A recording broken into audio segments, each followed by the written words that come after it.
तो उस यूनिट के अंदर जब सर्व किया था ना, तो आज भी हमारे वार्डरोब के अंदर, मेरे पापा रिटायर हो चुके हैं बट आज भी वो यूनिफॉर्म टंगी हुई है। तो मैं उसको हमेशा देखता था, मेरे को लगता था कि यार ये पहनी है।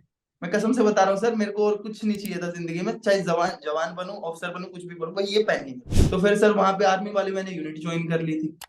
फिर इसके हम्म। बाद तो सर आर्मी की उन्होंने मेरा ऐसा माहौल बना दिया सर, औरों को थोड़ा कराते थे, मेरा भूत बनाते थे। अब मैं फिजिकली सर यहाँ, हाँ मैं मान नहीं सकता हूँ हाँ कि कैसे countries like Pakistan and China will defeat अस।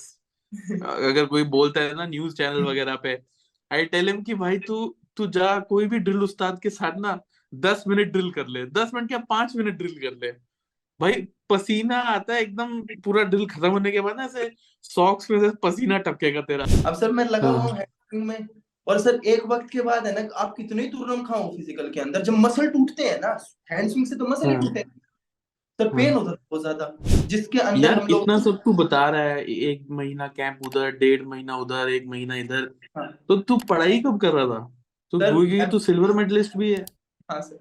तू चलता जा, तू चलता जा, तू चलता जा, तू बढ़ता जा, तू बढ़ता जा, तू बढ़ता जा, तू लड़ता जा, तू लड़ता जा, तू लड़ता जा, तू बढ़ता जा, तू बढ़ता जा, तू बढ़ता जा। जय हिंद, वंदे मातरम और भारत माता की जय। स्वागत है आपका द फौजी शो में। द फौजी शो में सामाजिक जिम्मेदारी की तरफ एक विनम्र कोशिश है। इस शो से इकट्ठा किया हर पैसा भारत के वीर फाउंडेशन में जाएगा, ताकि हमारे शहीद भाई बहन की फैमिलीज को कोई भी आर्थिक समस्या ना आए। आपकी एक लाइक, शेयर और सब्सक्राइब से किसी की सहायता हो सकती है, क्योंकि मैं खुद एक एक्स एनडीए हूँ और नेशनल डिफेंस एकेडमी में 3 साल ट्रेनिंग किया हूँ। मैं सम्मान करता हूँ हर उस भाई बहन का जो सरहद पर है, ताकि हम जैसे लोग, आप और मैं, चैन की नींद सो सके। जय हिंद, वंदे मातरम, भारत माता की जय। स्वागत है आपका on the Fauji show. Today we have with us very special guest Rahul Sharma. We are available on Spotify, Apple podcast, amazon, सब पे है। तो if you are listening there, give us a 5 star rating. Rahul Sharma के साथ आज हम बात करेंगे about NCC, about how he was awarded the best cadet. और just imagine, out of 17 lakh cadets, if you are the best cadet, क्या feel होती है फील होती होगी वो तुम्हारे लिए, तुम्हारे पेरेंट्स के लिए। एंड इसके इससे भी बात करेंगे उसके बारे में। He has got Raksha Mantri Padak in 2020। He has saved someone's life, जिसके बारे में हम बात करेंगे। He went to Kyrgyzstan on a youth exchange programme, represented India there. He was also in RD camp, तो उसके बारे में बात करेंगे। एंड स्टे ट्यून्ड और एंड तक देखना। लाइक शेयर सब्सक्राइब तो तुम्हें करना ही है, तो उसमें कोई शक मत रखना। So Rahul, thank you so much for accepting my invitation, and it's a privilege and honour to have you on our show. Raksha Mantri Padak, best NCC cadet. I am myself third generation NCC, ex NCC cadet. ठीक है, मैं my father and grandfather were both in NCC. तो इसलिए हमारी family का काफी मतलब emotions जुड़े हुए हैं एनसीसी के साथ। सो आज हम तुझसे बात करेंगे एनसीसी के बारे में इनिशियली। तो यार पहले अपने बारे में ऑडियंस को बता दे कि कौन है राहुल, क्या करता है। And you are an educator, you know guide people, or you can connect to him on his Instagram. Link is in description. So guys, apart from his Instagram, do also check out his YouTube channel and Telegram channel. Link is in description. He would be teaching free for all CDS aspirants from 1st March onwards. और बाकी आप इसको contact कर सकते हो through DM on Instagram, and free होगा, and it's along with notes, and everything will be available on his Telegram channel. And so do check that out as well. And बाकी quality है, because he has been an educator himself. He was before in Defense Media and Study Funda.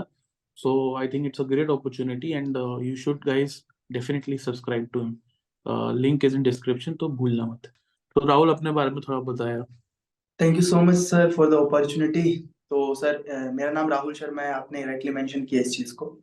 तो 2019 की RDC में I was participant, और अभी जो कि चल रही है एनसीसी कैडेट्स के लिए।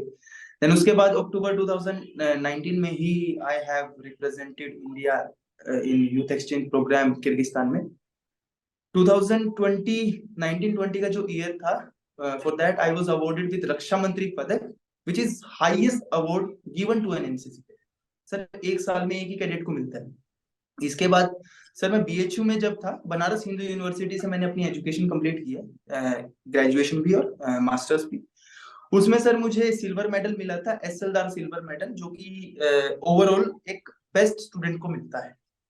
देन सर मैंने पिछले 4.5 साल से I have been guiding student for the defence examinations, और बहुत ही नामी गिरामी इंस्टीट्यूट्स के साथ मैंने काम किया है सर। बहुत जो व्यूअर्स भी है, काफी लोग मुझे पहचान भी पा रहे होंगे। और तो सर ये You छोटी can C name them if you want. हमारे ये यहाँ सर, पे कोई ऐसे फिल्टर नहीं है, so तो मैंने डिफेंस मेनिया के लिए काम किया है सर। बहुत अच्छा इंस्टीट्यूट है, बहुत लोग वहां से पढ़ते भी हैं, तो बहुत फेमस है। स्टडी फंडा सीएपीएफ के लिए one of the best institute है सर इंडिया के अंदर। सिलेक्शन रेट EIR 9 से लेके और पता नहीं कितने ज्यादा वहां से आते हैं, तो वहां पे भी मैंने काम किया है। इसी के साथ साथ ऑफलाइन इंस्टीट्यूशंस भी हैं सर, वाराणसी के अंदर काफी। वहां पे मैंने डिफेंस वाले इंस्टीट्यूट्स के अंदर भी काम किया है, और जो यूपी पीसीएस के लिए पढ़ाते हैं उनके साथ भी मैं काम कर चुका हूँ वाराणसी रीजन के। यार पहले थोड़ा एनसीसी के बारे में बात करते हैं, बिकॉज यस हमने थंबनेल पे ही बड़ा बड़ा लिखा है कि बेस्ट एनसीसी कैडेट, जो कि यस तू था, ठीक है। यस इनफैक्ट बेस्ट है तो अभी भी होगा ही, मतलब naturally, but now you are out of, you have completed the your tenure at NCC.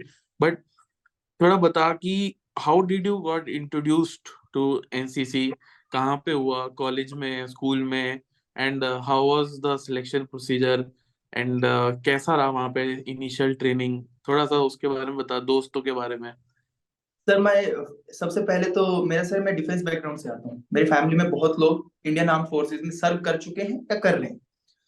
तो डिफेंस में जाना, my father was part of special forces, India के एक बहुत ही एलीट सिटी यूनिट है, उसके 51 SAG NSG, तो वहां पे मेरे फादर ने सर्व किया।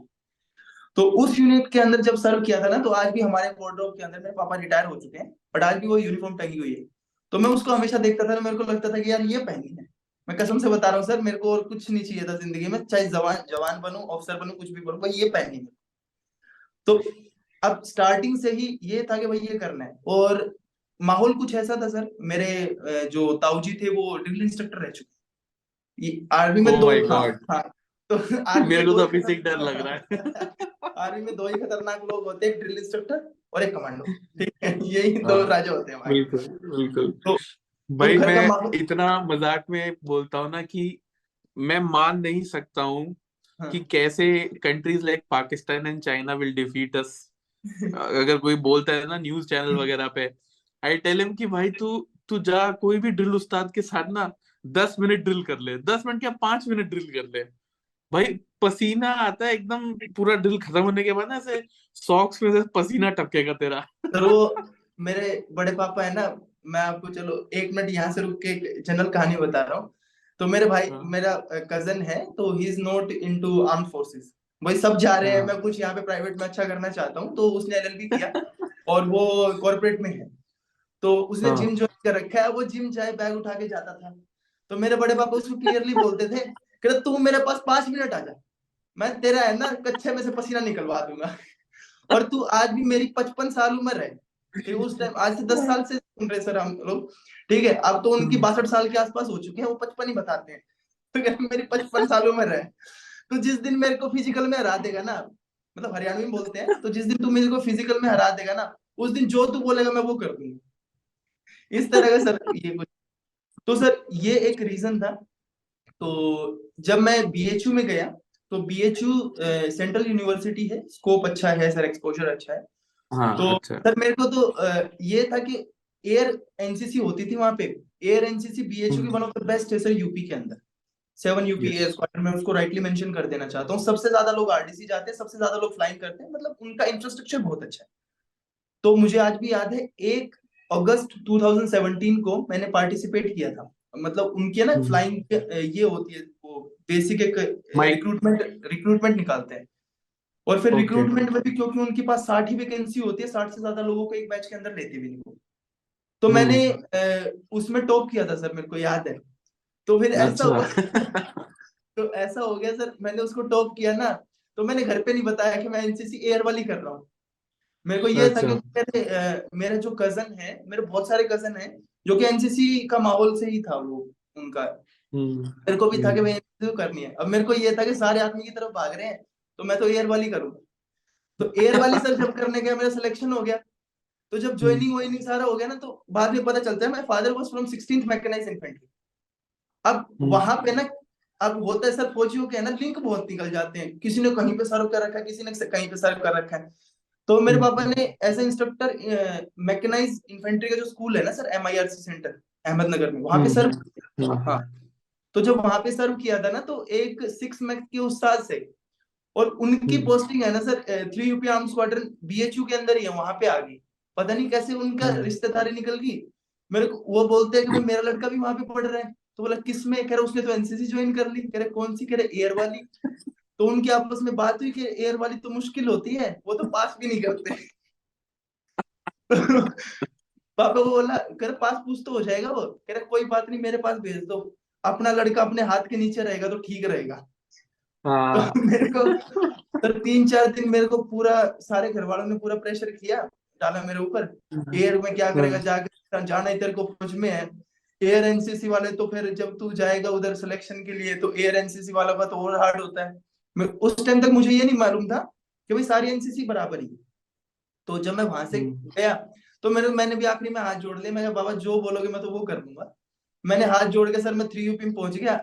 उधर जाके मैंने सबसे पहले तो जो अंकल जी थे, जाके उनको पैर छुए। तो बोले हाँ भाई आजा। ठीक है, उन्होंने मेरे को खींच के, वो थे सर ड्रिलिस्ट था, मारा खींच के ऊपर। फिर अपना घर छोड़ के दूसरे घर में घुस रहे। मैं कहा ना जी। मारा सर खींच के। तो अब मैं बोला कि कोई बात नहीं सर, अब तो यही करूंगा जो कुछ करूंगा। तो फिर सर वहां पे आर्मी वाले मैंने यूनिट ज्वाइन कर ली थी। फिर इसके बाद तो सर आर्मी की उन्होंने मेरा ऐसा माहौल बना दिया सर, औरों को थोड़ा कराते थे, मेरा भूत बनाते थे। अब मैं फिजिकली सर यहाँ, हाँ, यहाँ पे क्योंकि उनको ये भी था ना, वो बार बार है ना, मेरे को याद है सर, उन्होंने 8 महीने, मतलब जब तक मेरा फर्स्ट ईयर कंप्लीट नहीं हुआ, ठीक है, वो मेरे को ना भगोड़ा बोलना शुरू कर दिया था उन्होंने, कि ये साला भगोड़ा है, ठीक है, ये अपना घर छोड़ के भागता है, ये अपना घर छोड़ के भागता है। तो फिर मेरे को याद है सर, अब मैं फिजिकल में सर अच्छा था हमेशा से, रनिंग वनिंग में, गांव का माहौल आपको पता है हरियाणा कैसा रहता है, फिजिकल वाले बच्चे यहाँ पे। तो फिजिकल मेरा स्टार्टिंग से ही बहुत अच्छा था। तो एक, अच्छा, for our Haryanvi viewers, he is from Panipat. हाँ हाँ, तो सर फिजिकल मेरा स्टार्टिंग से ही अच्छा था। तो अब मुझे, एनसीसी के जितने बच्चे इसको देख रहे हैं ना, उनको पता होगा कि TSC कैंप आते हैं। RDC में चाहे आप कितना ही अच्छा कर लो, लेकिन अगर एक जवान की लाइफ को फील करना है ना, मैप रीडिंग से लेकर और ऑब्स्टेकल तक अगर फील करना है, तो सर TSC जैसा कैंप नहीं कोई भी, अगर एक रियल सोल्जर की और इंडियन आर्म फोर्स आर्मी के पर्सनल की लाइफ को फील करना है। तो मैं फिजिकली फिट था, रनिंग वनिंग में बढ़िया था, बॉडी का स्ट्रक्चर ठीक था, कैलिस्थेनिक्स करता था। तो उन्होंने मेरे को पकड़ के बोला कि तू TSC जाए, तेरे जैसे भगोड़ों की वहां जरूरत है, वहां भाग। तो सर वो केन रखते थे सर इतनी मोटी। तो हाँ। अब केन होती थी वो मोटे वाले, जो IMA वाली होती है ना, जिसका क्रॉस बना रहता है, वो दबा के रखते थे, बहुत खींच के मारते थे।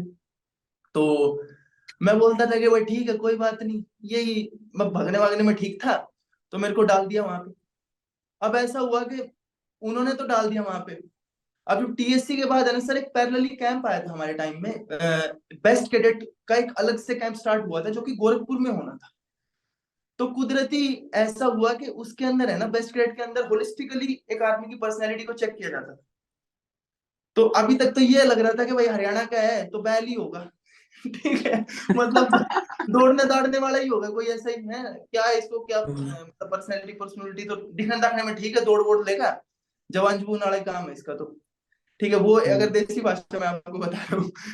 फिर मेरे को, अब CO साहब का एक बार होता है ना, जैसे यूनिटों में दरबार होता है, तो हमारे यहाँ पे कैंप में भी दरबार से होते हैं। तो TSC का कैंप चला हुआ था, तो दरबार हुआ, तो सबको बोला कि भाई कल है ना एक रिटन टेस्ट होगा, और बेस्ट कैडेट के लिए। और वहां पे ना सर वाराणसी A ग्रुप था मेरा, तो उसने बोला कि जो, उन्होंने ये नहीं बताया कि हम लोग शॉर्ट लिस्ट कर रहे हैं कि जो आदमी यहाँ पे अच्छा परफॉर्म करेगा उसको हम गोरखपुर भेजेंगे बेस्ट कैडेट के लिए। उन्होंने पूरे ग्रुप के अंदर, दरबार के अंदर बोला कि भाई 2 दिन के बाद तुम्हारा टेस्ट है, और टेस्ट के अंदर जो आदमी अच्छा परफॉर्म करेगा ना उसको एक अचीवर्स की टी शर्ट मिलेगी एनसीसी। सर बहुत अच्छी क्वालिटी की टी शर्ट होती थी वो, ठीक है, क्योंकि हमारे जो सीनियर जाते थे ना आरडीसी वारडीसी, तो उनके पास होती थी। तो मेरे को भी लगा कि हाँ यार ये टी शर्ट अच्छी है स्टाइल मारने के लिए बीएचयू में, तो ठीक रहेगा ये। अब उसके लिए सर मैंने वो टी शर्ट के लिए लगा दिया जोर, क्योंकि मैप रीडिंग वगैरह सब कुछ हम लोगों ने वहां पे कर दिया था, फायरिंग हम टीएससी वाली कर रहे थे, सारा कुछ था ही। हम्म, एक ड्रिल में दिक्कत होती थी, क्योंकि ड्रिल करने में दिक्कत नहीं है, लेकिन टीएससी के अंदर फिजिकल एक्सरसाइज इतनी ज्यादा है, क्योंकि विंग मसल आने के बाद है ना हैंड्स में पीछे होता नहीं था। तो हम्म, उन्होंने बोला कि भाई टेस्ट होगा और जो बच्चे को मिलेगी ना उसको टी शर्ट मिलेगी। मैंने बोला यार कुछ नहीं, या और इतना रगड़ा खा रहे हैं, थोड़ी सी टी शर्ट तो मिल ही जाएगी स्टाइल मारने के लिए। तो सर मैंने जोर लगा दिया, और कुदरती है ना, पता सर मुझे नहीं पता क्या हुआ, क्या धरती इधर से उधर घूमी और मैं उस कोर्स को टॉप कर गया सर। ओ तो तेरी टॉप जोश था यार। टॉप कर गया मैं कर गया टॉप सर। अब हाँ, टॉप टॉप करने के बाद सर ब्रिगेडियर साहब थे, ब्रिगेडियर प्रवीर बारिक, उनको सेना मेडल मिला था और वुंडेड मेडल भी था उनके पास। ही वाज फ्रॉम 16 सिख, तो ही ओके, वाज फ्रॉम सैनिक स्कूल पुरुलिया। और जो ओके, हमारे, हाँ, ही वाज फ्रॉम सैनिक स्कूल पुरुलिया। और जो हमारे सीओ साहब थे, ही वाज फ्रॉम सैनिक स्कूल, ये क्या नाम है अपना, सैनिक स्कूल घोड़ाखाल। तो सीओ साहब फ्रॉम ओ सैनिक ग्रेट, घोड़ाखाली थे वो। तो उनको पता चला हम्म, कि ऐसा कुछ है, तो बुलाया मेरे को, correct, T shirt V shirt तो दे दी। तो मेरे को पूछा कहाँ मतलब टीएससी के लिए तैयारी है? हाँ सर है। तो सर अंग्रेजी ठीक ठाक थी, तो वो इंग्लिश में बात कर रहे थे। तो मैंने भी जोश में, मैं कहा, यार ठीक है भाई, अब अंग्रेजी मेरे को ये लग रहा था कि भाई जितनी पढ़ाई करी है ना आज के दिन के लिए करी है, आज ये साहब अंग्रेजी बोलेंगे तो मैं भी अंग्रेजी बोलूंगा। तो सर अंग्रेजी ग्रामेटिकल ठीक थी, तो मैंने इंग्लिश में जवाब दे रहा था मैं उनको।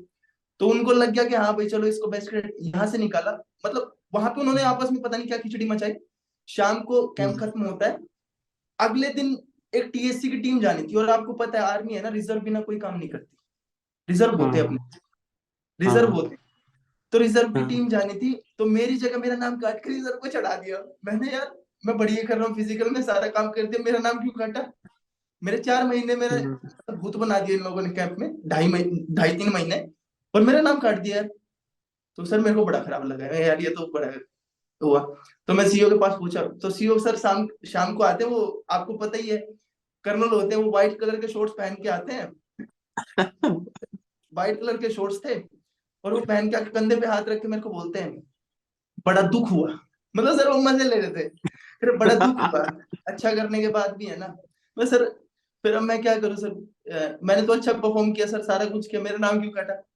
तो बोला ठीक है कोई बात नहीं, चल एक काम कर, तू बेस्ट ग्रेड के ले जा, गोरखपुर चला जा। तो 16 जुलाई को गोरखपुर में कैंप होता है, मैं 16 जुलाई को गोरखपुर में चला गया सर। वहां पे भी पता नहीं सर क्या हुआ, इधर उधर थोड़ा सा वहां पे कुछ हुआ, इधर उधर की चीजें हुई, दुनिया पता नहीं कैसे घूमी, वहां पे मैं टॉप कर गया सर। वहां पे मुझे नहीं पता कैसे हुआ। सर कोई बोलता है ना कि मेहनत की, सर मैं तो वन ऑफ द कामचोर लोग है ना इस दुनिया के, उनमें कुछ एक में हाँ, शुमार हूंगा मैं। अगर मुझे लगता है ना नहीं, कि इसमें बेस्ट कैसे चुने जाते हैं? बेस्ट रेट सर बहुत सारे फंक्शंस होते हैं, जैसे फायरिंग एक होता है, ओके, देन उसमें इंटरव्यू को भी कंसिडर करते हैं वो लोग, ओके, देन उसमें ओके, आपका रिटन टेस्ट भी होता है एक। जी के जीएस ओके, सर, मेरी ओवरऑल अंडरस्टैंडिंग जियोपॉलिटिक्स की अच्छी थी, मुझे पता था कि मेरे को सीडीएस देना ही देना है, जाना ही जाना है। तो मैं छोटे मोटे करंट अफेयर देखता रहता था फोन में। ओके, उस टाइम तो रील्स तो आती नहीं थी सर, इंस्टाग्राम पे इन पोस्ट आती थी शॉर्ट्स, उस टाइम पे। हाँ, इन हाँ, पोस्ट आती थी और वीडियो अपलोड होती थी। तो ओके, वो देखने की बजाय मैं, है ना, उसमें वो देख लेता था, अपना स्टडी आईक्यू चैनल था सर, पुराना ही है, काफी पुराना है। तो उस टाइम से हाँ, डोकलाम का इशू भी छिड़ा हुआ था, और बकायदा मुझे नहीं पता कैसे मैंने देख लिया, मेरी किस्मत भी अच्छी है। तो मैंने उसको देखा, और वहां से वही मेरे से उन्होंने इंटरव्यू में पूछ लिया, और मैंने बिल्कुल उनको, है ना, ऐसे यहाँ पे दिक्कत है, यहाँ चिकन नेक कॉरिडोर के पास दिक्कत है, उनको लग गया कि हाँ बंदा ठीक है। और सर यही रीजन था कि मेरे को उन्होंने टॉप करा दिया वहां। ओके, अब ग्रेट, सेलेक्ट होके आ गया। अब जो आदमी बेस्ट क्रिकेट लिस्ट में भी नहीं था, है ना, बेस्ट कैडेट की लिस्ट में भी नहीं था, अब वो बेस्ट कैडेट बन गया यूपी डायरेक्टरेट का। पता नहीं कैसे। तो फिर वहां से सर मुझे नहीं पता सर कैसे हुआ, और उसमें सर मुझे मेरी किस्मत सच में ही अच्छी थी सर, क्योंकि फायरिंग में ऐसा होता था कि 150 मार्क्स की फायरिंग होनी थी, 5 राउंड मिलने थे हम लोगों को, वो .22 से मारते हैं ना सर, 10x वाला शॉट, तो वो गॉट होनी इट। थी। हाँ, तो मेरी किस्मत इतनी खराब थी कि मेरी जो फायरिंग होनी थी ना वो अकेली होनी थी, ठीक है, और मुझे अलॉट हुआ 3 नंबर की जो लाइन होती है ना, उसमें टारगेट था मेरा, और 4 में भी लगा हुआ था। मेरा दिमाग पता नहीं कहाँ था सर, मैंने सारे के सारे है ना, कुछ राउंड तो मार दिए मैंने 3 में, और कुछ राउंड मार दिए मैंने 4 में। लेकिन उस टाइम एक कर्नल GS ढिल्लन नाम के बहुत ही शानदार ऑफिसर थे सर, वो 39GR से थे। तो उन्होंने देखा यार तेरी तेरी गोली कहाँ गई, वो मेरे को हंस के बोलती है तेरी गन, मतलब इसके 5 ही इसमें तो राउंड। मैं सर मैंने तो सारी मारी है। फिर एक उधर जेसीओ साहिबान थे, वो बोला सर इसने है ना 4 नंबर पे मार दी। अब सर मेरा तो रोने से समूह हो गया, मैं कहा यार इतनी मेहनत करके आया यहाँ तक, ठीक है। मेरे दिमाग में अभी तक भी ये चल रहा था, मैं TSC से निकाल दिया। मैं मुझे नहीं पता सर, विश्वास मानिए मुझे पता नहीं था कि RDC ज्यादा इंपॉर्टेंट होता है। मेरे को अभी भी ये था कि TSC ज्यादा इंपॉर्टेंट होता है, क्योंकि वहां पे ना कमांडो वाला कुछ कराते हैं ऐसे करके, दौड़ वोड़ वाला है ना। तो मेरे घर में तो यही मतलब मैंने सीखा था, जिसका फिजिकल आर्मी में बढ़िया हो सब कुछ बढ़िया, फिजिकली फिट, मेडिकली और फिजिकली। तो अब इतना होने के बाद मैं उनके सामने मेरा रोने जैसा मुंह, मैं सर मारी तो, लेकिन कुदरती सर ऐसा हो गया कि उस 150 में से जब दोनों का ऐड किया गया ना, तो मेरा 124 स्कोर आ गया। तो वो बहुत अच्छा स्कोर था। हाँ, वो अच्छा स्कोर था। तो उन्होंने बोला कि ठीक है यार कोई बात नहीं, बच्चा है, गलती हो जाती है प्रेशर के अंदर, दोनों को मर्ज करो और रिजल्ट बनेगा। और सर फिर आगे जाके वहां पे मेरे इंटरव्यू के टाइम पर, ग्रुप डिस्कशन के टाइम पे मैंने अच्छा परफॉर्म कर दिया, तो मेरे को सिलेक्ट कर लिया गया। अब ग्रुप में अब जो आदमी यहाँ पे भी नहीं था, उसको सिलेक्ट करके भाई इन लोगों ने बेस्ट कैडेट बना दिया। कहा मैं TSC की सर लिस्ट में था, उधर से रिजर्व में घुमाया और यहाँ पे मेरे को बेस्ट कैडेट बना दिया इन लोगों ने यूपी डायरेक्टरेट के लिए। फिर इन्होंने बोला कि IGC जाना होता है, कोई IGC कैंप होता था सर, इंटर ग्रुप कंपटीशन करके। IGC से बच्चे शॉर्टलिस्ट होके RDC जाते हैं, प्री RD, RD1, RD2 करके, और फिर RDC जाते हैं ग्रुप के लेवल पे competition। तो ग्रुप के लेवल पे अब बेस्ट कैडेट तो बना दिया। अब दिक्कत ये थी सर, मेरी बॉडी है ना बिल्कुल V शेप में थी, क्योंकि वहां पे पुशअप करके ना सारे मसल इतने ज्यादा स्टिफ हो चुके थे कि मेरी हैंड स्विंग होती नहीं। तो अब जिद की बात ये आ गई कि भाई अगर इसको बेस्ट ग्रेड बनाना है ना, तो इसको है ना कुछ ऐसी अपॉइंटमेंट दो कि भाई जिसकी वजह से ना इसको एडिशनल मार्क्स मिल जाए। तो उन्होंने मेरे को बोला कि तू परेड कमांडर बनेगा। सर मैं वर्ड ऑफ कमांड ठीक ठाक दे लेता था। अब फिर सतेंद्र उस्ताद जो सही है, क्योंकि हाँ परेड कमांडर के हाथ में तो वो आ जाएगी ना स्वॉर्ड, तो हाँ हैंड मूवमेंट का तो चक्कर नहीं हाँ रहेगा। हाँ सर, हमारे टाइम हमारे वाले में स्वॉर्ड नहीं थी, दिक्कत ये अच्छा, थी। फिर फिर क्या थी? स्वॉर्ड थी, होती नहीं थी सर, हैंड ओके मूवमेंट का ओके हैंड स्विंग से ही चल रहा था सारा के सारा। तो ओके हुआ ओके ऐसा सर, अब सतेंद्र उस्ताद जो DI थे, अभी तक तो हाँ TSC वाले के लिए मार रहे थे। अब वही हाँ भगोड़े ठीक है, वो जानबूझ के बोलते हैं सर, उनका प्यार ही ऐसा था। तो वो बोले हाँ ओए भगोड़े अब तू एक काम कर, अब भगोड़ा बंद कर दे, अब तू घोड़ा बन जा। मैं सर कैसे बनूं, मेरे तो मसल ही लोप हो गए। तो फिर एक काम कर, ईंट लेके आना सर। वो रात में क्या करते थे, रात में रम की बोतल लेते थे, एक पैग मारते थे।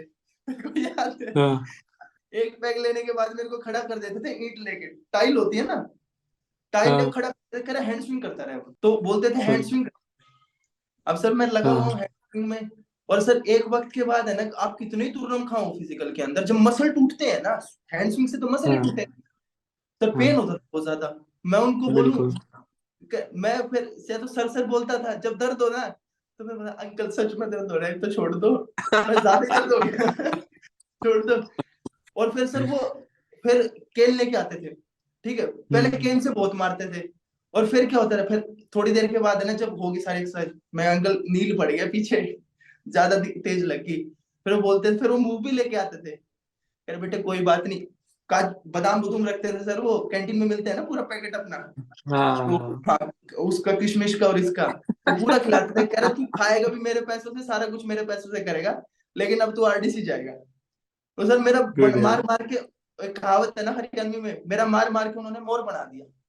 इतने मारे मेरे को, इतने मारे, कहा मेरे मसल लॉक हो रहे थे, 20 दिन के अंदर सर मैं चीता हो गया।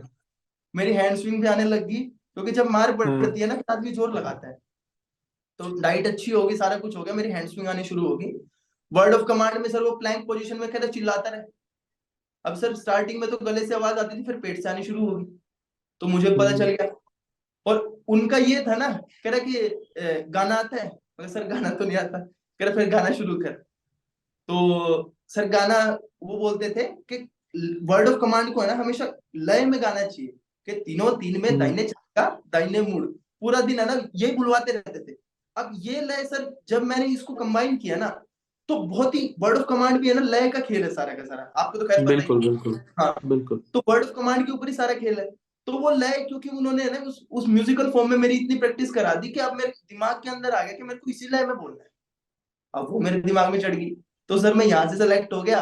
अब वहां पे कुदरती मेरा आरडीसी में सिलेक्शन हो गया, लेकिन वहां पे आईजीसी में सर ऐसा हो गया कि जो गोरखपुर में कंपटीशन हुआ था वो शॉर्ट नोटिस पे हुआ था, 10 दिन ओके। पहले नोटिस आया था। तो गाजियाबाद जहां पे आईजी से सिलेक्शन होता है ना, तो उनके बच्चे टाइम पे पहुंच नहीं पाए थे। अब गाजियाबाद में आईजीसी का सिलेक्शन होना था, तो दोबारा से ये इशू रेज किया गया कि पूरा कंपटीशन वो वाला वॉइड हो गया, दोबारा कंपटीशन करो यहाँ पे। वो जितने सिलेक्ट हो गए बच्चे उनको भाड़े में जाने दो, दोबारा कंपटीशन करो यहाँ पे। तो सर फिर दोबारा पूरा कंपटीशन किया। अब पता नहीं सर क्या सिस्टम हुआ, मुझे नहीं पता। रिटर्न में हाईएस्ट, सारी चीजों में हाईएस्ट, ठीक है। इंटरव्यू के अंदर सर मेरे 2 मार्क्स कम कर दिए, मेरे को है ना रिजर्व बना दिया। मैं कहा मैं बेस्ट कैडेट था, मेरे को रिजर्व बना दिया। मतलब फिर भी मैं बेस्ट कैडेट हूँ, कोई दिक्कत नहीं, अगर सामने वाले कुछ हो गया तो फिर भी मैं बेस्ट कैडेट हूँ। फिर मैंने बोला कि जो मेरे कंटीजेंट कमांडर थे जिन्होंने गोरखपुर में इंटरव्यू लिया था, बाद में सर वही इंसान मेरे यूपी डायरेक्टरेट के भी कमांडर रहे, और बाद में वही इंसान मेरे साथ वाईपी में भी गया, ठीक है, कर्नल संजय दहिया सर, ठीक है, बहुत दिल से इज्जत है सर उनके लिए। तो मैं उनके पास दुखी हो गया, मैं कहा सर सारा कंपटीशन हमारा तो खाली करवा दिया, हरियाणा से तो वो भी मैं सर वहां पे पूरी मेहनत करा दी, और मेरे को ये समझ में नहीं आ रहा सर अच्छा परफॉर्म करने के बाद यहाँ पे इंटरव्यू में क्या बोल। कह रहे यार तू आरडीसी जा रहा है ना, मैं ठीक है सर जा तो रहा हूँ। कह रहे फिर ड्रिल पे ध्यान दे, क्या टेंशन क्या ले रहा है, ड्रिल वाली इज्जत का काम है, राजपथ पे जाने की कोशिश कर। ठीक है सर कोई बात नहीं। तो सर पूरा आईजीसी वाईजीसी किया हम लोगों ने। अब ऐसा हुआ कि आईजीसी में वहां पे जाके सर दोबारा से जब मेरा यहाँ से शॉर्ट लिस्ट हो गया, मैं प्री आरडी 1 में चला गया। प्री आरडी 1 के बाद है ना कुछ दिन का गैप आता है, तो अब मैं थोड़ा सा ओवर कॉन्फिडेंट हो गया, भाई अब तक मेरी बढ़िया चल रहा है, मैं तो कुछ भी कर दूंगा। सर मैंने एक्सरसाइज मतलब जो स्विंग होती है ना प्रैक्टिस, वो छोड़ दी, 20 दिन मस्त खाया, थोड़ा सा वेट बढ़ गया मेरा, और मसल फिर लोग हो गए, क्योंकि थोड़ी पुशअप की आदत थी, मसल दोबारा लोग हो गए। बिल्कुल। कहा मेरे को राजपथ की लिस्ट में जाना था, मेरे हैंड लॉक होने की वजह से हैंड मूवमेंट ना हो, मेरे को सर जो शॉर्ट लिस्टेड रिजेक्टेड कैंडिडेट होते हैं ना उनकी फाइल में डाल दिया गया मेरे को। लेकिन क्योंकि मैं बीसी बेस्ट ग्रेड का रिजर्व था, तो फिर वो वहां पे पता नहीं कैसे सेट करके मेरे को ये बोले ठीक है इसको रिजर्व है तो ये। सर मेरे को ये हो गया कि भाई अब मेरे को बाहर निकालेंगे, टीएससी भी छूट गया, आरडीसी भी बाहर हो जाऊंगा मैं तो। फिर मैंने जोर लगाया सर, 2 दिन के अंदर मैं एक मेरा दोस्त था सर, उसने 2018 की आरडीसी की थी, सोनू नाम है, सोनू कुमार, अभी सबसे लास्ट अपने लास्ट अटेम्प्ट में सर वो आईएमए के लिए सेलेक्ट हुआ था। हाँ, ये सैनिक रिलायंस ये में ही था ना वो। हाँ इसमें जो रिलायंस में मिलिट्री था स्कूल अपना जॉर्जियन धौलपुर सोनू वाला। कुमार। हाँ हाँ, हाँ जॉर्जियन था। हाँ हाँ, हाँ, 21st अटेम्प्ट में हुआ ना तो रिकवरी। मैंने उसको फोन किया। हाँ हाँ, वो बैचमेट था सर मेरा। तो मैंने उसको फोन किया, मैं यार सोनू ऐसे ऐसे हो गया, कह रहे नए जूते मिले हैं, मैंने बोला हाँ मिले हैं। तो बोला कि 2 दिन के अंदर है ना जूतों की 80 घिस जानी चाहिए, इतना जोर लगाते तब तो हो जाएगा सिलेक्शन, ठीक है। तो सर मैंने क्या किया कि जितना लोग पैर उठाना शुरू करते थे मैं उससे ज्यादा पैर उठा के चलता था। मेरे को ये था कि भाई 2 दिन के अंदर या तो मैं मर जाऊंगा, और नहीं तो मैंने दोबारा से यहाँ से उठा के मारे। पहला दिन अंत होता सर, दूसरा दिन होता मेरे को दोबारा से, उन्होंने देखा कि बंदा मेहनत कर रहा है, इसकी ड्रिल सुधर की, यहाँ से उठा के बिल्कुल बाहर निकाल दिया था मेरे को।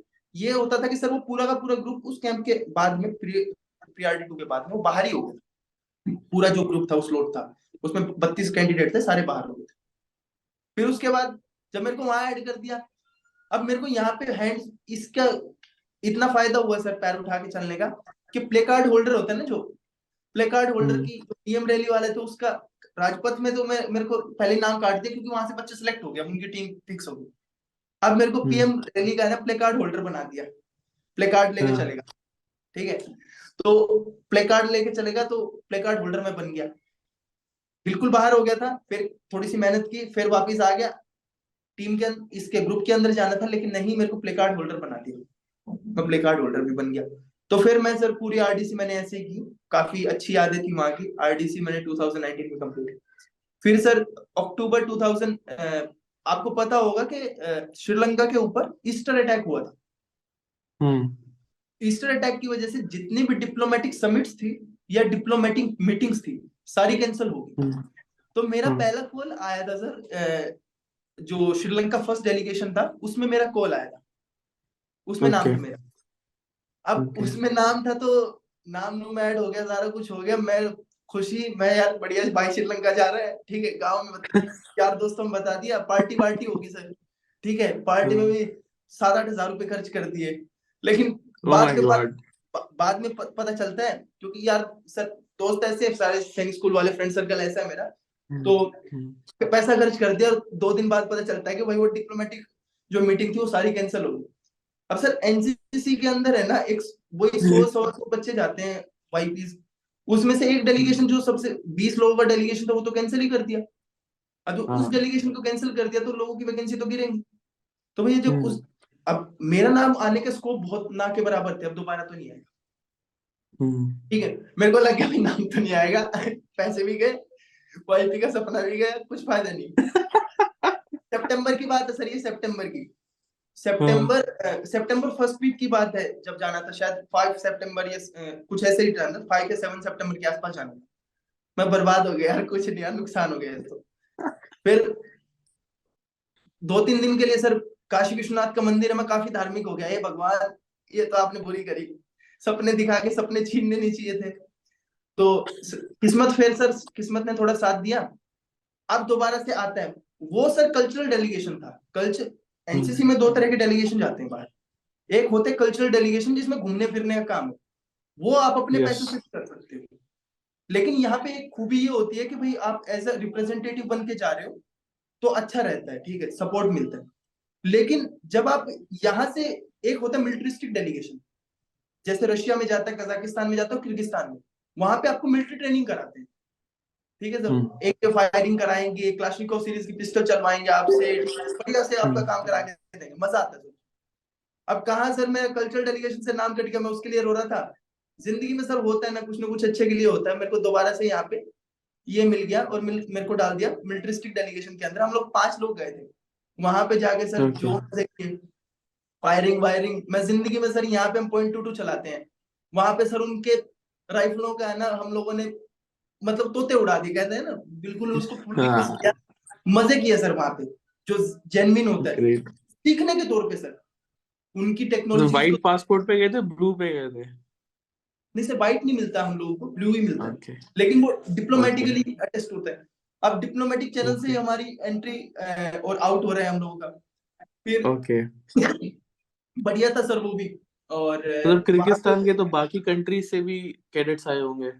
हाँ नहीं सर, किर्गिस्तान में एक्चुअली वो मिलिट्रिस्टिक डेलीगेशन था ना, कल्चरल डेलीगेशन में अलग अलग कंट्री से आते हैं, मिलिट्रिस्टिक ओके डेलीगेशन ओके होता ही नहीं। जैसे ओके। बट रशिया के किर्गिस्तान के कैडेट्स तो होंगे ही, राइट? हाँ किर्गिस्तान के सर, उनका जैसे हमारे यहाँ पे आईएमए है ना, आईएमए भी नहीं, हम्म एनडीए है जैसे, तो हम्म उनका वहां पे एक इंस्टीट्यूट है जिसका नाम है लिशियम। हम्म। तो लिशियम के कैडेट्स होते हैं, वो लिशियम के कैडेट्स ओके के साथ हमारा टाई अप था। रशिया के अंदर सर ओके 2 डेलीगेशन जाते हैं, जैसे एक जाता है पर्म में, ओके पर्म वो ओके व्लादिवोस्तोक की साइड हो गया ये पर्म, तो जो हमारा ईस्टर्न ओके साइड, और वहां पे होती है मिलिट्रिस्टिक डेलीगेशन वो पूरा। एक होता है कल्चरल ओके। डेलीगेशन, जहाँ पे अदर कंट्रीज के भी कैडेट्स आते हैं, वो होता है मॉस्को में। मॉस्को वालों को कुछ नहीं, बेचारों को बस में बैठाते हैं और घुमाते रहते हैं। परम वालों का सर, जो जिंदगी की अगर सीखना है ना सर, रियलिटी में अगर किसी की किस्मत अच्छी हो, तो सीखने के लिए सबसे ज्यादा मिलिट्रिस्टिक डेलीगेशन में मिलता है। क्योंकि कल्चर तो हम्म आप खुद भी पेमेंट करके जा सकते हो, कल्चर सीखना is not a hmm. Big, आप किसी भी सिटी के अंदर जाओगे, कल्चर खुद ब खुद सीख जाओगे। लेकिन बिल्कुल। मिलिट्रिस्टिक अथॉरिटी का पार्ट बनना, या वहां पे जो लर्निंग है उनको सीखना, वो सर सबके बस की नहीं होती। मिलिट्री इंस्टीट्यूट के बिल्कुल। अंदर बहुत क्लियरली लिखा रहता है कि भैया अगर एक बार गोली लगने के बाद बच गए, तो दोबारा फिर से ठोक देंगे। Survivors will be shot again. हाँ, वही। तो सर अब तो वापिस भेज दिया। हाँ सर, ये कितने दिन का था प्रोग्राम? सर एक्चुअली ये था पूरा 12 दिन हम लोगों ने वहां स्टे किया था। 10 दिन Okay. यहाँ पे जाने से पहले जो ब्रीफिंग कैंप था वो था, और 5 Briefing. दिन का हमारा डी ब्रीफिंग कैंप था, जिसके अंदर यार हम लोग इतना सब तू बता रहा है, 1 महीना कैंप उधर, 1.5 महीना उधर, 1 महीना इधर, हाँ तो तू पढ़ाई कब कर रहा था? तो सर भूल गई, तू सिल्वर मेडलिस्ट भी है। हाँ सर। सर मैं आपको बताता हूँ, अ, आप हंसेंगे थोड़ा सा, मेरे को नहीं पता सर, मैं 3 साल मेरी ग्रेजुएशन हुई है ना, 3 साल में से यार क्या बनना है यार, ये हर चीज को बोलता है मेरे को नहीं पता बस हो गया। ऐसे तो ना होता है यार। सर क्या विश्वास करो लास्ट आप। मोमेंट में पढ़ा? नहीं सर, मैं आपको बता रहा हूँ, पूरे सर मैं 3 साल के अंदर पहले 4.5 महीने तो मैं नए नए जोश होता है ना कि कॉलेज में जाएंगे टॉप कर देंगे, ठीक है। हाँ पहले 6 महीने तो मैं गया ईमानदारी से पढ़ने। फिर उसके बाद तो हाँ। सर मेरी यूनिट लेटर लिखती थी कि फलाना फलाना कैंडिडेट की है ना अटेंडेंस लगा देना या वहां पे जाना है। तो सर मैं कभी क्लास में नहीं गया, ठीक है। टीचर एक दिन तो टीचर सर, मैं आखिरी दिन पहुंचा वहां पे, असाइनमेंट देना था मेरे को। तो हाँ। टीचर के सामने पूछा कि सर ये असाइनमेंट ले लो, इंग्लिश का असाइनमेंट था सर, इंग्लिश लिटरेचर पहले मेरा सब्जेक्ट था, फिर बाद में मेरे को उसको चेंज कराना पड़ा।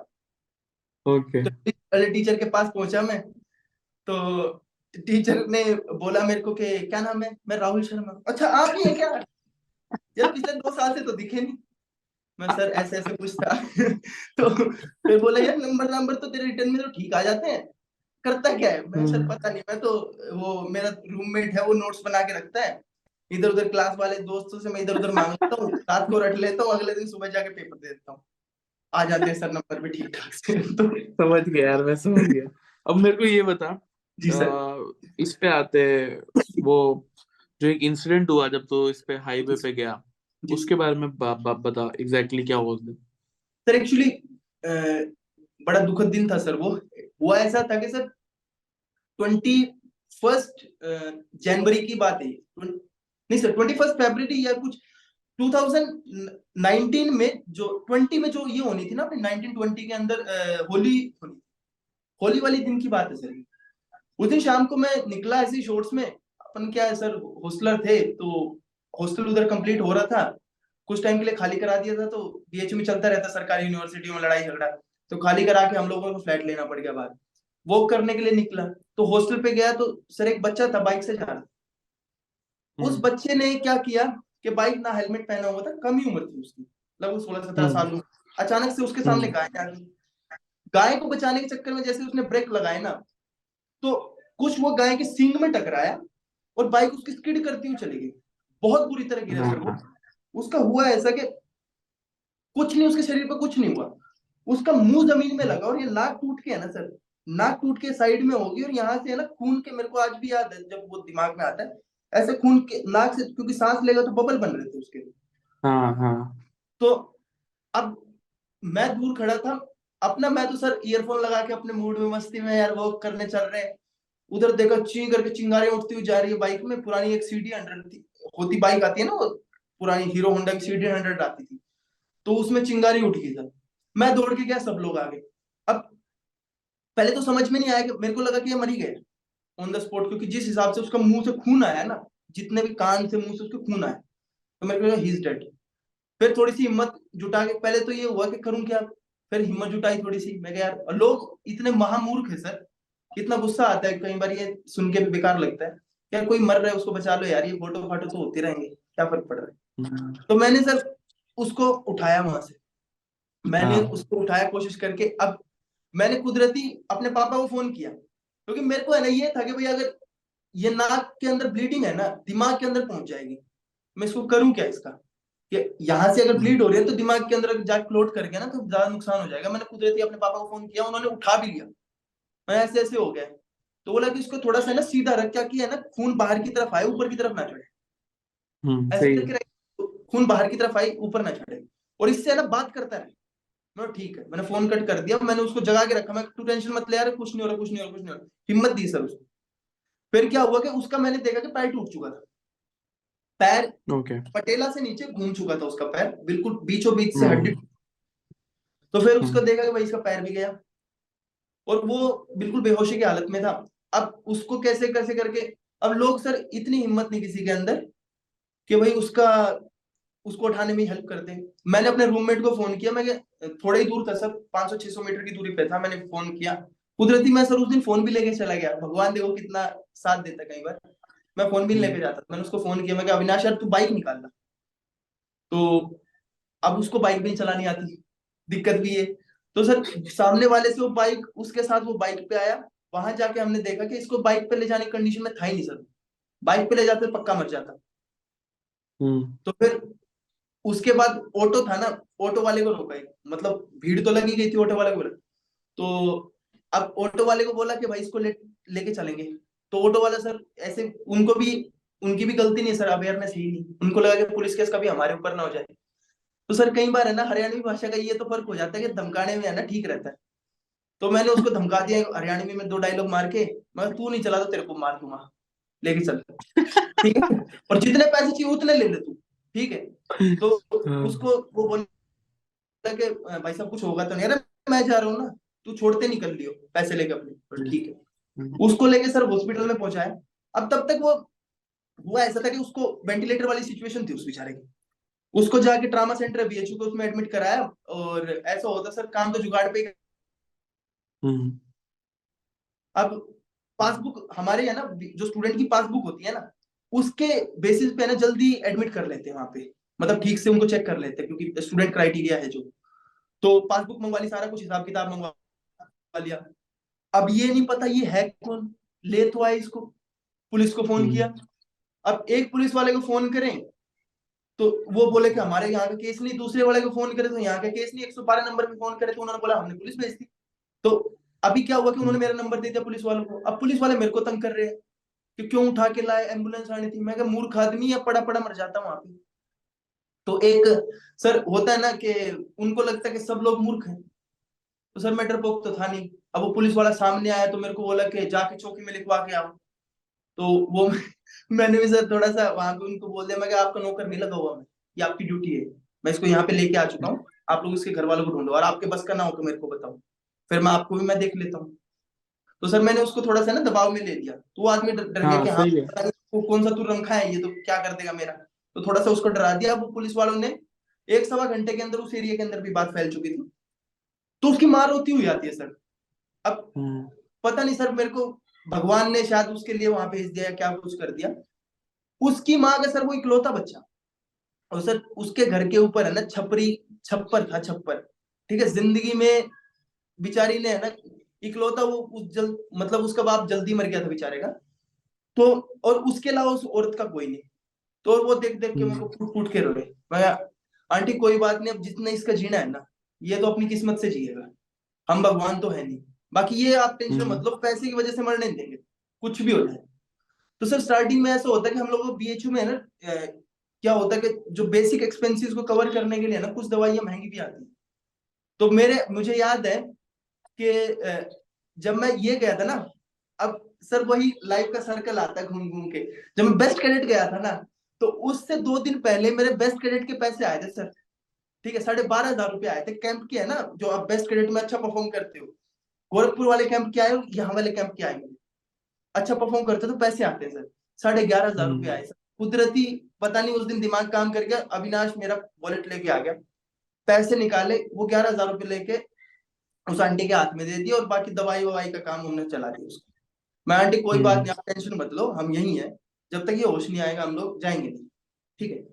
तो सर ये सारा कुछ हुआ, कुदरती उस लड़के की जान भी बच गई, सारा काम हो गया। लेकिन world is too small again.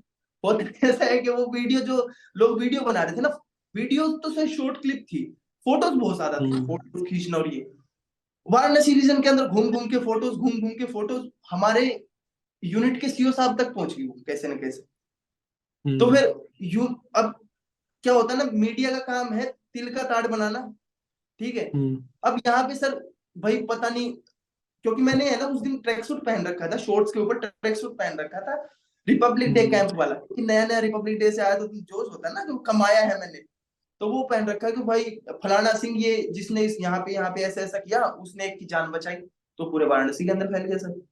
अब फिर उसके बाद सीओ साहब ने बुलाया मेरे को, तो मैं उनको एक्सप्लेन करने में ही रह गया कि सर बात ऐसी है, कोई बात नहीं, मेरे किसी का भी एक्सीडेंट होता है ना, क्या हो गया, इंसानियत ही है, कौन सी बड़ी बात होगी, कौन सा हम्म, मैंने तीर चला दिया इसमें। मेरे को सर ऐसा लगता है, कोई भी आदमी है सिंपल से, किसी को एक्सीडेंट में पड़ा हो उसको बचा दो, क्या प्रॉब्लम है उसमें? बिल्कुल तो बिल्कुल। ठीक है, अब ये बन गई हवाई बात।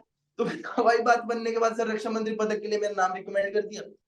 उसके साथ साथ सर जो मेरी मेन जो अचीवमेंट थी वो ये थी सर, मैं बहुत सारी मैंने है ना इनके एनजीओ के अंदर काम किया है, उड़ान फाउंडेशन के अंदर, और आपने परी फाउंडेशन का नाम सुना होगा, ये काफी फेमस है। Even Yes. कोविड के टाइम पे सर मैं एक्टिवली पार्टिसिपेट कर रहा था, जो ये होते ना अपने जहाँ पे लाशें जलती हैं, पीपी किट पहन के लाशें जला रहा था मैं लोगों की। तो वहां पे सर काम किया। बेसिकली तो इन सारी ओवरऑल प्रोफाइल काफी स्ट्रांग था तेरा, तो तेरे को रक्षा मंत्री पदक पदक हाँ के वो लिए दे दिया सर। नॉमिनेट किया and you were awarded, yes right? Sir. तो राहुल, अब मेरे को ये बता कि जिस दिन फिर तेरे को पता चला, पहले पता चल गया होगा कि यार मेरे को ऐसे ये मिल रहा है पदक, तो क्या घर पे क्या था, दोस्तों में क्या था, तेरे मन में क्या था? और फिर जब तेरे को मिला जिस दिन सेरेमनी में, तो फिर उस दिन क्या चल रहा था दिमाग में? सर एक्चुअली दो तरह की फीलिंग थी, या तो मैंने लाइफ के अंदर अच्छा किया है इसलिए मुझे मिल रहा है, इसके लिए मैं खुश हो जाऊं, या फिर उस इंसिडेंट के लिए कि भाई किसी की जान बचा दी और हवा बन गई और उसके लिए मुझे पकड़ा दिया, उसके लिए बेकार दुखी हो जाऊं। तो मुझे सब एक्चुअली उस पॉइंट ऑफ टाइम पे मेरे को समझ में ही नहीं आ रहा था कि मेरा रिएक्शन क्या होना चाहिए। अब मैंने बता तो दिया, घर वालों को बता दिया, उनको भी हाँ भाई बहुत बढ़िया बहुत बढ़िया। अब ये बात है ना गांव में तो बहुत इजीली फैल जाती है, गांव में फैल गई भाई राजनाथ सिंह पदक देंगे, एनसीसी का सबसे बड़ा पदक, है ना, पता नहीं क्या हो गया। ठीक है, मतलब मेरे को है ना आज भी सर है ना इतना कुछ वाव लगता नहीं, कसम से बता रहा हूँ मैं आपको। मिल गया मेरे को, ठीक है, मैं हाँ भाई मिल गया, हो गया सारा काम, लेकिन ऐसा है ना कुछ वाव नहीं लगता। बहुत लोग है ना सर, मैं बिल्कुल आपको है ना इस चीज को खुल के बोल रहा हूँ, ये रक्षा मंत्री पदक है ना लाइफ सेविंग के लिए ही एक्चुअली, आप किसी की जान बचा दो। तो बहुत लोग है ना इसका प्रचार कर करके है ना पता नहीं कहां कहां तक पहुंच गए।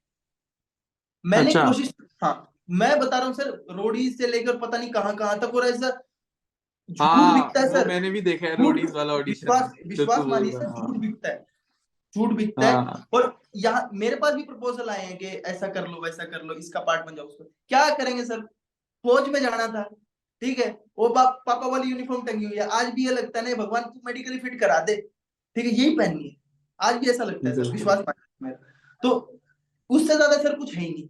तो इस चीज का है ना, बस मैं इतने चीज में समराइज करता हूँ ना कि भाई जिंदगी है ना यार, किसी की बचा दो क्या फर्क पड़ता है, कल को है ना। अच्छा, you are still in touch with that guy जिसको चोट लगी? हाँ सर हूँ मैं, क्या रमना। बोलता है वो जब जागा, फिर क्या बोला उसने? कुछ नहीं सर, वो बाद में पता चला वो गर्लफ्रेंड से मिलके आ रहा था अपनी, घर से लेट हो गया तो उसकी माँ का फोन आ गया था। औरत का चक्कर बाबू बाबू भैया, औरत का चक्कर। ओए यार, बट चलो, यू सेव्ड हिम ना, दैट्स मोर इम्पोर्टेंट। बढ़िया है। राहुल, इट वाज जी sir. Wonderful talking to you for last 1 hour। मेरे को ये बता, अब जाने से पहले, जब लास्ट दिन था एनसीसी का तेरा, सी सर्टिफिकेट का, तो उस समय तेरे को कैसा लग रहा था? नॉस्टैल्जिक तो होगा, बिकॉज इतने साल से तू कर रहा था, तो वो कैसा था? सर एक्चुअली जिस टाइम है ना, मैं लास्ट टाइम मेरी यूनिट में कोई फेयरवेल ही नहीं हुई सर, क्योंकि कोविड का टाइम था। तो मेरे को ये था कि भाई मैं ना अपनी यूनिट को कुछ दे के जा रहा। मेरी यूनिट में सर, मेरी यूनिट के अंदर है छोटी सी यूनिट है मेरी, 200 कैंडिडेट हम्म है इसके अंदर, टोटल एबीसी से हम्म सर्टिफिकेट मिला के 200 ही लोग, छोटी सी हम्म यूनिट है। इतिहास में आज तक सर मैं बता रहा हूँ, आप वाईपी तो दूर की बात है, आरडीसी और टीएससी भी बहुत कम चुनिंदा लोग गए। हम्म तो कहीं ना कहीं मुझे लगा कि भाई मेरे इतना कुछ करने से है ना कहीं मेरी यूनिट का नाम हो गया, मेरी यूनिट ज्वाइन करने के लिए लोग पागल है। तो मेरी वजह से अगर मेरी यूनिट का नाम हो जा रहा है सर, इससे बड़ी क्या बात होगी।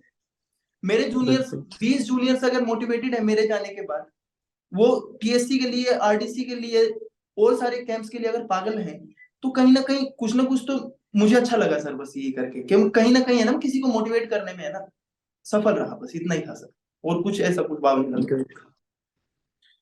Thank you Rahul, thank you so much for coming on our platform. And guys, do like, share, and subscribe if you're listening on Spotify, Apple, or any other audio platform. तो उस पे 5 star rating देना. And this is the part 1 of our conversation with Rahul. We will make another video जिसमें हम CDS, AFCAT and SSB की बात करेंगे. As इसने CDS, AFCAT 5 बार दोनों क्लियर किया है. And SSB में he has given 14 attempts जिसमें कभी स्क्रीन आउट नहीं हुआ. So do check that out as well. And meanwhile, love you all. Take care. और आज इस वीडियो से जो आपको सीख मिली है upon how to react, how to work hard, ये बंदा हम्बल है तभी ये बोल रहे हैं मेरे को पता नहीं क्या हुआ. ठीक है, लेकिन ऐसे नहीं होगा आपकी लाइफ में कभी. ठीक है, तो he has worked hard. तुम्हें भी मतलब पुट इन मारना है. तो इसलिए जोश हाई रखो, मोरल हाई रखो, एंड जोश टाइप कार्रवाई करो. And all the best. और जो भी एनसीसी कैडेट्स देख रहे हैं, सो एक बार अपने घर के अंदर जोश टाइप सल्यूट मार दो बंदे को, पूरी यूनिफॉर्म में बैरे शहरे पहन के. तो जोश टाइप बंदा है भाई Rahul. And we wish you all the best. बाकी we are looking forward to second video with you. Yes.